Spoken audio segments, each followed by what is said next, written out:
Good morning, good afternoon, good evening. Welcome to Raven's Readings. I will be reading to you from The Blue Castle by Lucy Maude Montgomery. Last episode, Valancy was finishing up a wonderful year. But can it last? Chapter 33. Spring. Mist was black and sullen for a week or two, then flaming in sapphire and turquoise, lilac and rose again, laughing through the oriel window, caressing its amethyst islands, rippling under winds soft as silk. Frogs, little green wizards of swamp and pool, singing everywhere in the long twilights and long into the nights. Islands fairy-like in a green haze, the evanescent beauty of wild young trees in early leaf, frost-like loveliness of the new foliage of juniper trees. The woods putting on a fashion of spring flowers, dainty spiritual things akin to the soul of the wilderness. Red mist on the maples, willows decked out with glossy silver pussies, all the forgotten violets of Mistibus blooming again, lure of April moons. Think how many thousands of springs have been here in Mistibus, and all of them beautiful, said Valancy. Oh, Barney, look at that wild plum. I must quote from John Foster. There's a passage in one of his books, I've reread it 100 times. He must have written it before a tree just like that. Behold the young wild plum tree, which has adorned herself after immemorial fashion in a wedding veil of fine lace. The fingers of wood pixies must have woven it, for nothing like it ever came from an earthly loom. I vow the tree is conscious of its loveliness. It is bridling before our very eyes, as if its beauty were not the most ephemeral thing of the woods, as it is the rarest and most exceeding. For today it is, and tomorrow it is not. Every south wind purring through the boughs will winnow away a shower of slender petals. But what matter? Today it is queen of the wild places, and it always today in the woods. Well, I'm sure you feel much better since you've got that out of your system, said Barney heartlessly. Here's a patch of dandelions, said Valancy, unsubdued. Dandelions shouldn't grow in the woods, though. They haven't any sense of the fitness of things at all. They're too cheerful and self-satisfied. They haven't any of the mystery and reserve of the real woodland flowers. In short, they've no secret, said Barney. But wait a bit. The woods will have their own way even with those obvious dandelions.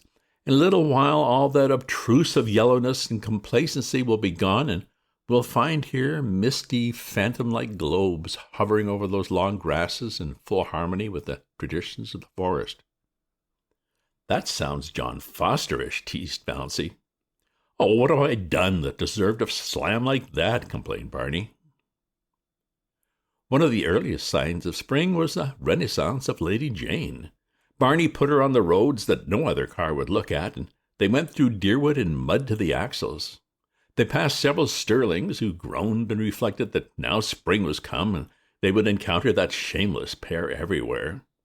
Valancy, prowling about Deerwood shops, met Uncle Benjamin on the street, but he did not realize that he had gone 2 blocks further on, that the girl in the scarlet-collared blanket coat with cheeks reddened in the sharp April air and the fringe of black hair over laughing slanted eyes was Valancy.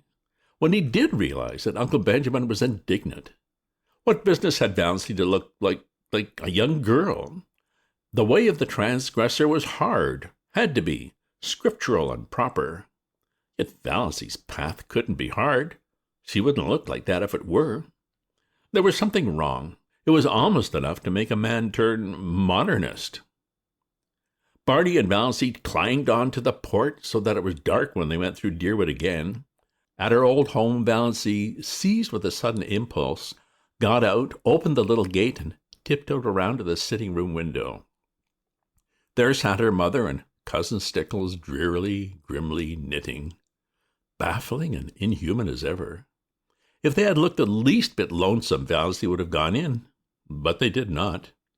Valancy would not disturb them for worlds.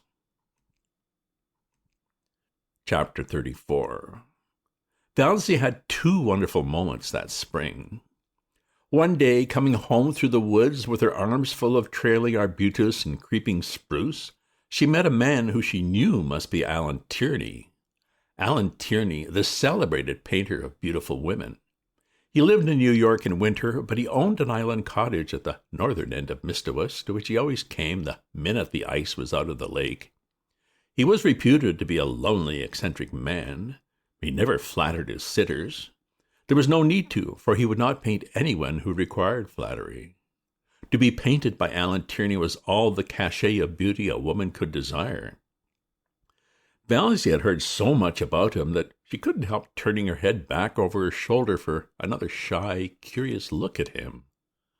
A shaft of pale spring sunlight fell through a great pine athwart her bare black head and her slanted eyes. She wore a pale green sweater and had bound a fillet of linné vine about her hair. The feathery fountain of trailing spruce overflowed her arms and fell around her. Alan Tierney's eyes lighted up. "I've had a caller," said Barney the next afternoon when Valancy returned from another flower quest. "Who?" Valancy was surprised but indifferent. She began filling a basket with arbutus. "Alan Tierney. He wants to paint you, Moonlight." "Me?" Valancy dropped her basket and her arbutus. "You're laughing at me, Barney." "I'm not. That's what Tierney came for. To ask my permission to paint my wife as the spirit of Muskoka or something like that." But, stammered Valancy. But, stammered Valancy. "Alan Tierney never paints any but...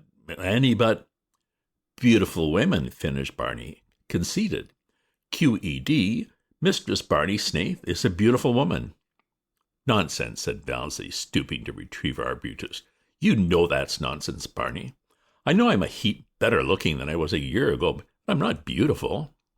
"Alan Tierney never makes a mistake," said Barney. "You forget, Moonlight, that there are different kinds of beauty. Your imagination is obsessed by the very obvious type of your cousin Olive. Well, I've seen her. She's a stunner. But you'd never catch Alan Tierney wanting to paint her. In the horrible but expressive slang phrase, she keeps all her goods in the shop window. But in your subconscious mind, you have a conviction that nobody can be beautiful. Who doesn't look like Olive. Also, you remember your face as it was in the days when your soul was not allowed to shine through it. Tierney said something about the curve of your cheek as you looked back over your shoulder. You know I've often told you it was distracting. And he's quite batty about your eyes. If I wasn't absolutely sure it was solely professional, he's really a crabbed old bachelor, you know, I'd be jealous." "I don't want to be painted," said Valancy. "I hope you told him that."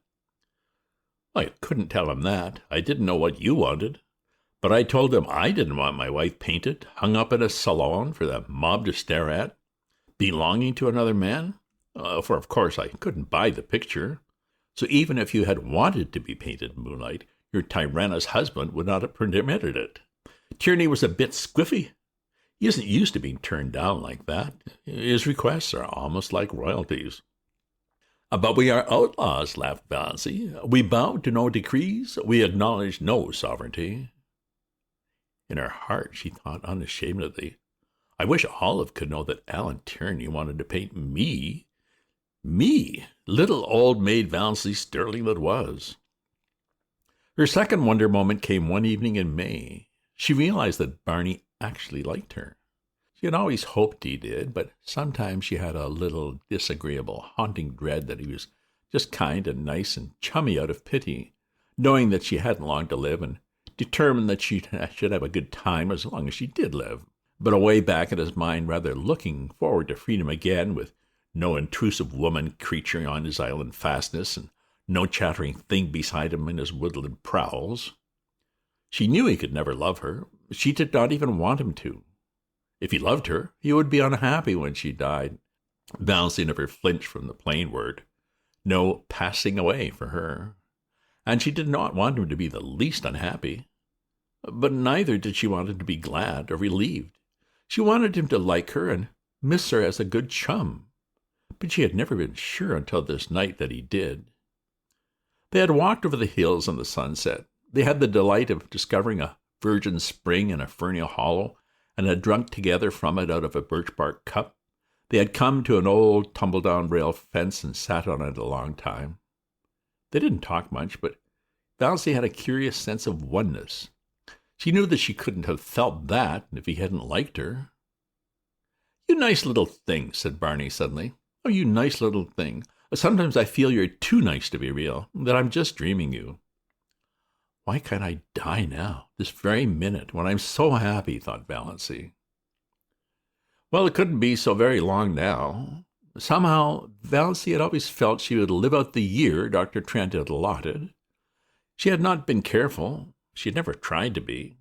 But somehow she had always counted on living out her year. She had not let herself think about it at all.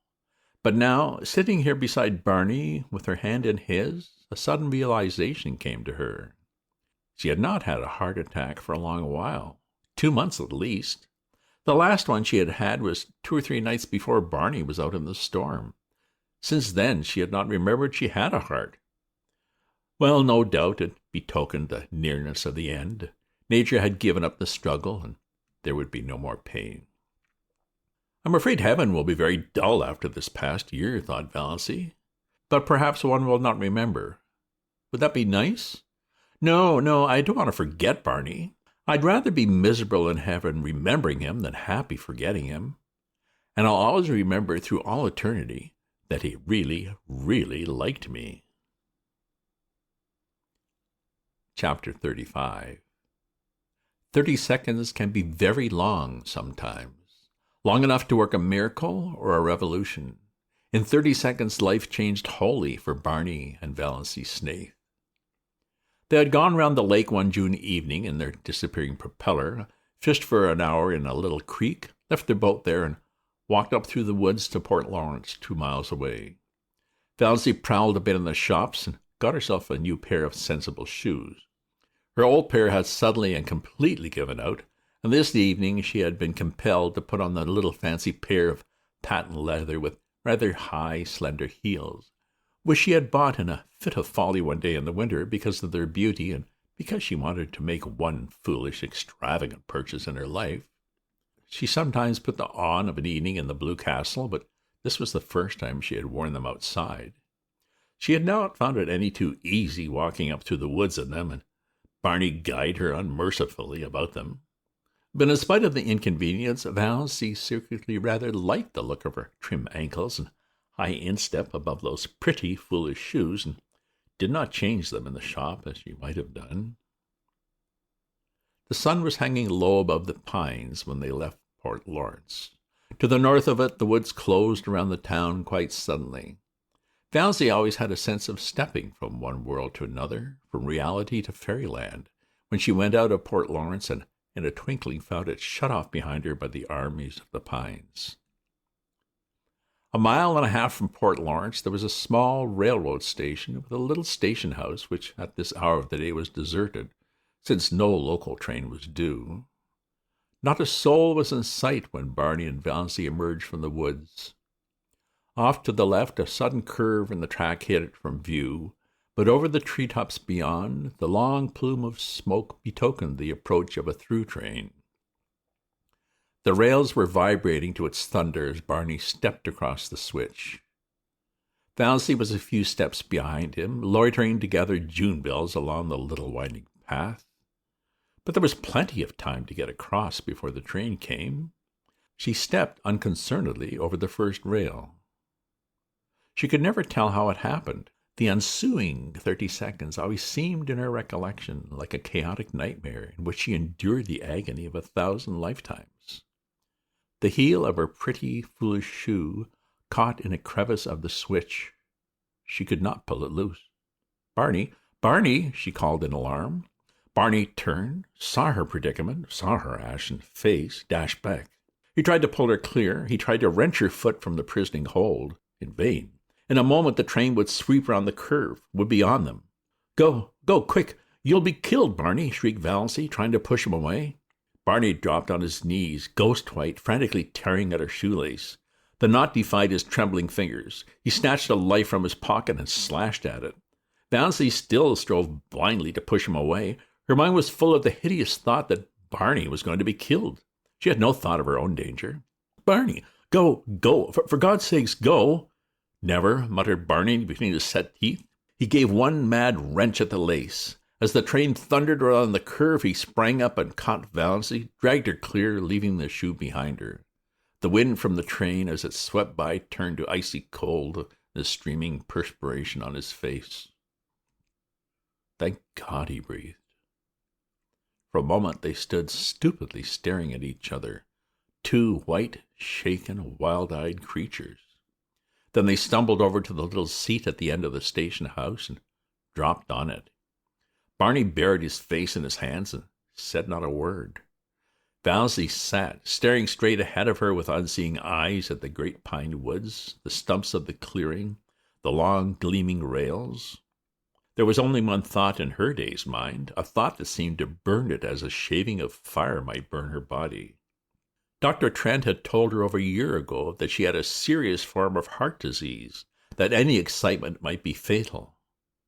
If that were so, why was she not dead now, this very minute? She has just experienced as much and as terrible excitement as most people experience in a lifetime, crowded into that endless 30 seconds.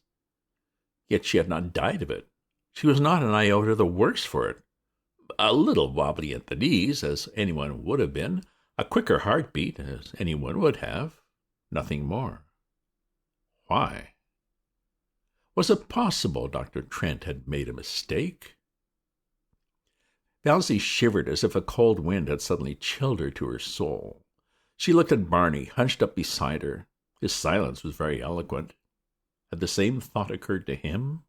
Did he suddenly find himself confronted by the appalling suspicion that he was married, not for a few months or a year, but for good and all to a woman he did not love, and who had foisted herself upon him by some trick or lie? Valancy turned sick before the horror of it. It could not be. It would be too cruel, too devilish. Dr. Trent couldn't have made a mistake. Impossible. He was one of the best heart specialists in Ontario. She was foolish, unnerved by the recent horror. She remembered some of the hideous spasms of pain she had had. There must be something serious the matter with her heart to account for them. But she had not had any for nearly 3 months. Why? Presently Barney bestirred himself. He stood up without looking at Valancy and said casually, "I suppose we'd better be hiking back. Sun's getting low. Are you good for the rest of the road?" "I think so," said Valancy miserably. Barney went across the clearing and picked up the parcel he had dropped, the parcel containing her new shoes. He brought it to her and let her take out the shoes and put them on without any assistance, while he stood with his back to her and looked out over the pines. They walked in silence down the shadowy trail of the lake. In silence, Barney steered his book into the sunset miracle that was Mistawis. In silence, they went round feathery headlands and across coral bays and silver rivers where canoes were slipping up and down in the afterglow. In silence, they went past cottages echoing with music and laughter. In silence, they drew up to the landing place below the blue castle. Valancy went up the rock steps and into the house. She dropped miserably on the first chair she came to and sat there, staring through the oriel window, oblivious of Goodluck's frantic purrs of joy and Banjo's savage glares of protest at her occupancy of his chair. Barney came in a few minutes later. He did not come near her, but he stood behind her and asked gently if she felt any the worse for her experience. Valancy would have given her a year of happiness to have been Osley to answer yes. "No," she said flatly. Barney went into Bluebeard's chamber and shut the door.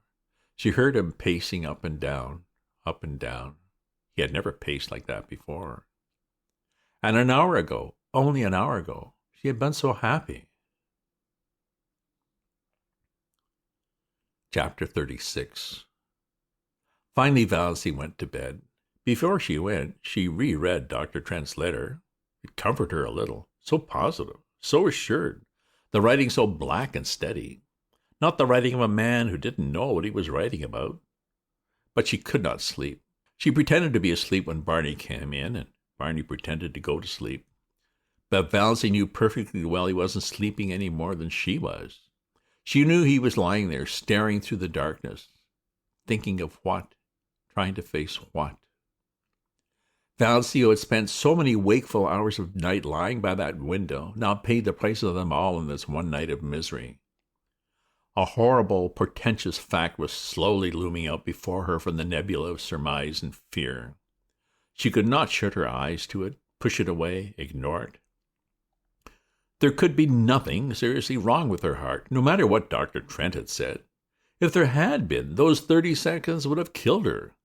It was no use to recall Dr. Trent's letter and reputation. The greatest specialists made mistakes sometimes. Dr. Trent had made one. Towards morning, Valancy fell into a fitful doze with ridiculous dreams. One of them was of Barney taunting her with having tricked him. In her dream, she lost her temper and struck him violently on the head with her rolling pin. He proved to be made of glass and shivered into splinters all over the floor. She woke with a cry of horror, a gasp of relief, a short laugh over the absurdity of her dream, a miserable, sickening recollection of what had happened. Barney was gone.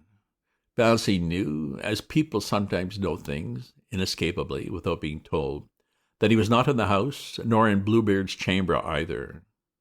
There was a curious silence in the living room, a silence with something uncanny about it. The old clock had stopped. Barney must have forgotten to wind it up, something he had never done before. The room without it was dead, though the sunshine streamed in through the oriel and dimples of light from the dancing waves beyond quivered over the walls. The canoe was gone, but Lady Jane was under the mainland trees, so Barney had betaken himself to the wilds. He would not return till night, perhaps not even then. He must be angry with her. That furious silence of his must mean anger, cold, deep, justifiable resentment. Well, Valancy knew what she must do first. She was not suffering very keenly now, yet the curious numbness that pervaded her being was in a way worse than pain. It was as if something in her had died. She forced herself to cook and eat a little breakfast. Mechanically, she put the blue castle in perfect order. Then she put on her hat and coat, locked the door, and hid the key in the hollow of the old pine, and crossed to the mainland of the motorboat. She was going into Deerwood to see Dr. Trent. She must know. Chapter 37. Dr. Trent looked at her blankly and fumbled among his recollections. Mrs. Snaith, said Valancy quietly. I was Miss Valancy Sterling when I came to you last May, over a year ago. I wanted to consult you about my heart. Dr. Trent's face cleared. Oh, of course, I remember now. I'm really not to blame for not knowing you. You've changed splendidly. And married. Well, it has agreed with you. You don't look much like an invalid now, eh? I remember that day. I was badly upset. Hearing about poor Ned bowled me over. But Ned's as good as new, and you too, evidently. I told you so, you know. Told you there was nothing to worry over. Valancy looked at him. You told me, in your letter, she said slowly, with a curious feeling that someone else was talking through her lips, that I had angina pectoris, in the last stages, complicated with an aneurysm, that I might die any minute, that I couldn't live longer than a year. Dr. Trent stared at her. Impossible, he said blankly. I couldn't have told you that. Valancy took his letter from her bag and handed it to him. Miss Valancy Sterling, he read. Yes, of course I wrote you, on the train that night. But I told you there was nothing serious. Read your letter, insisted Valancy. Dr. Trent took it out, unfolded it, glanced over it. A dismayed look came into his face. He jumped to his feet and strode agitatedly about the room. Oh, good heavens! This is the letter I meant for old Miss Jane Sterling, from Port Lawrence. She was here that day, too. I sent you the wrong letter. What unpardonable carelessness. But I was beside myself that night. My God, and you believed that? You believed, but you didn't. You went to another doctor. Valancy stood up, turned round, looked foolishly about her, and sat down again. I believed it, she said faintly. I didn't go to any other doctor. It would take too long to explain, but I believed I was going to die soon. Dr. Trent halted before her. I can never forgive myself, he said. Well, what a year you must have had. But you don't look... I can't understand. Never mind, said Valancy dully. And so there's nothing the matter with my heart? Well, nothing serious. You had what is called pseudoangina. It's never fatal, passes away completely with proper treatment, or sometimes with a shock of joy. Have you been troubled much with it? Not at all, since March, answered Valancy. She remembered the marvelous feeling of recreation she had had when she saw Barney coming home safe after the storm. Had that shock of joy cured her? Oh, then like you're all right. I told you what to do in the letter you should have got. And, of course, I supposed you'd go to another doctor. Child, why didn't you? I didn't want anybody to know. Idiot, said Dr. Trent bluntly. I can't understand such folly. And poor old Miss Sterling, she must have got your letter, telling her there was nothing serious the matter. Well, it couldn't have made any difference. Her case was hopeless. Nothing that she could have done or left undone could have made any difference. I was surprised she lived as long as she did. 2 months.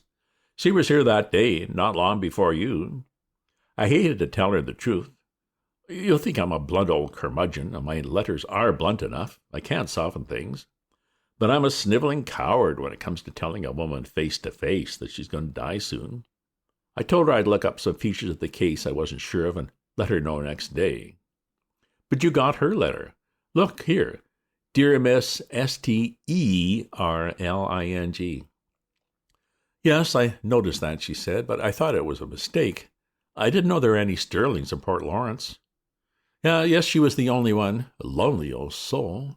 Lived by herself with only a little home girl. She died 2 months after she was here. Died in her sleep. My mistake couldn't have made any difference to her. But you. I can't forgive myself for inflicting a year's misery on you. It's time I retired, all right, when I do things like that, even if my son was supposedly to be fatally injured. Can you ever forgive me? A year of misery. Valancy smiled a tortured smile as she thought of all the happiness Dr. Trent's mistake had bought her. Because she was paying for it now. Oh, she was paying.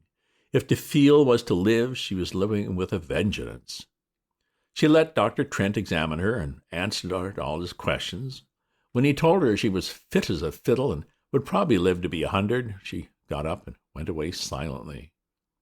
She knew that there were a great many horrible things outside waiting to be thought over. Dr. Trent thought she was odd. Anybody would have thought, from her hopeless eyes and woebegone face, that he had given her a sentence of death instead of life. Snaith? Who the devil had she married?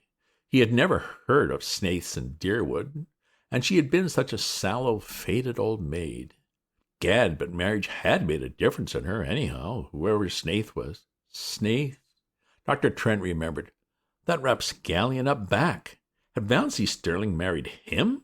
And her clan had let her? Well, probably that solved the mystery. She had married in haste and repented at leisure, and that was why she wasn't overjoyed at learning she was a good insurance prospect after all. Married to God knew whom, or what? Jailbird, defaulter, fugitive from justice? It must be pretty bad if she had looked to death as a release, poor girl.